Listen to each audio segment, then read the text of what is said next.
1984 84 నుంచి బాగలేని స్థితికి అయింది. స్టీవెన్ చాలా ప్రయాసపడ్డాడు. స్టీవెన్ మా అందరికంటే ఎక్కువగా చూసుకున్నది స్టీవెనే చాలా ప్రయాసపడ్డాడు. చెప్పక తప్పదు. చాలా క్రైమ్ చెల్లించాడు. రకరకాల మాటలు ఇవ్వండి కానీ నేను మాత్రం ఒప్పుకొని ఈ మాట మాత్రం ఒప్పుతాను. క్రైమ్ చెల్లించాడు. ఆయన సిద్ధం చేస్తాడు, కూర్చోబెట్టుకొని వీల్ చైర్లు బయట తీసుకొస్తాడు.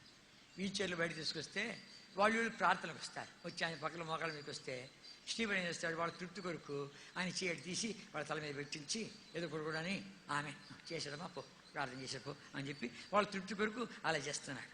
అలా చేస్తా అంటే అలాంటి ప్రార్థన ఒక పరిగెత్తి వచ్చింది. మరుసటి వారం వచ్చి అయ్యగారు నా మీద చేపెట్టి ప్రార్థన చేశాడు చూడు, నా జబ్బు పోయింది. నేను ఆమె హిందువుల వ్యక్తి కనుక నా జబ్బు పోతే నిలువు దోపిడి ఇస్తా అని చెప్పాను. ఇదిగో బంగారం అంతా తీసుకొచ్చాను, నా ఒంటి మీద బంగారం తీసుకొచ్చాను, అయ్యగారు ఖర్చుకు వాడు అని చెప్పి ఇట్లాంటి ఏం చెప్పగలము. పెద్ద హీలర్ వచ్చాడు హైదరాబాద్లో. 10 లక్షలు చేస్తారు. మామూలు స్థలాలు సరిపోవు ఆయనకు, పేరు అక్కర్లే. ఆ యొక్క మీటింగ్కి వచ్చారు, కొంతమంది మీటింగ్ వచ్చారు. ఆయన అయిపోయిన తర్వాత నార్త్ ఇండియన్ వచ్చిన వాళ్ళు భార్యాభర్త ఇద్దరు హెబ్రోన్కి వచ్చారు. బక్సీ ఆయన చూసిపోతామని వచ్చారు. చూసిపోతామని వస్తే ఆవిడ అగస్టిన్ గారి దగ్గర నేను ఉన్నాను. అగస్టిన్ గారు చెప్తున్నాడు, అయ్యా ఇటు వచ్చాం మేము. ఆమెమో ఆ వాక్యాలు ఈ వాక్యాలు చూసుకుని తిరుగుతుంది.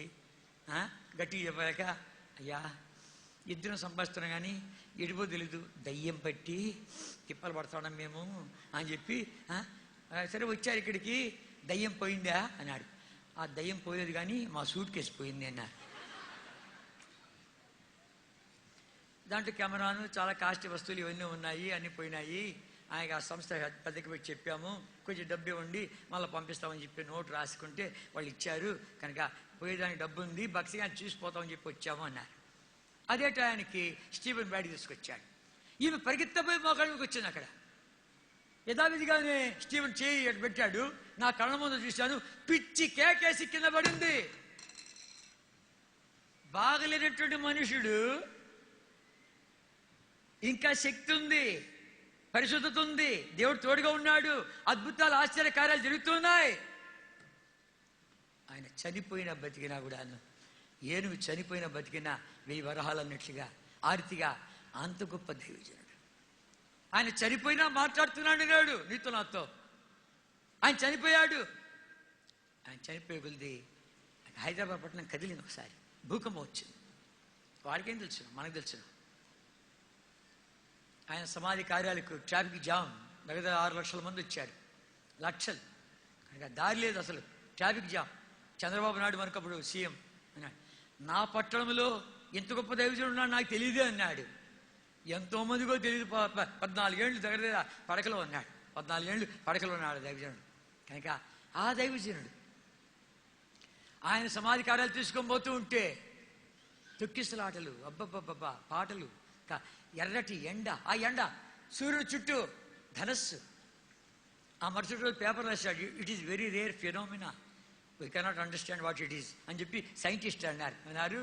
ఇది ఇలాంటిది బహు అరుదు, ఇది ఏమేమి మేము చెప్పలేము, అరుదుగా ఇట్లాంటి వస్తాయి అని చెప్పారు. ఎందుకు వచ్చాయి? ఆ దైవజనుడు మరణించగానే నా దైవజనుడు నా దగ్గరికి వచ్చాడని చెప్పి కదిలించాడు. నా దైవజనుడు నన్ను కనపరిచాడు, నేను కనపరుస్తున్నా అని చెప్పిందే పెద్ద ధనస్సు తీసుకొచ్చాడు. కనుక ఒకని జన్మదినం కంటే మరణదినమే శ్రేష్టము, కార్య ఆరంభం కంటే కార్య అంతమే శ్రేష్టము. ఆ దైవజనుడితో తిరిగాను కాబట్టి అప్పుడు బచ్చగాడిని నేను. కనుక నా ఎప్పుడంతా 27 నుండి 25, 30 ఏళ్ళ లోపే నాకబడు.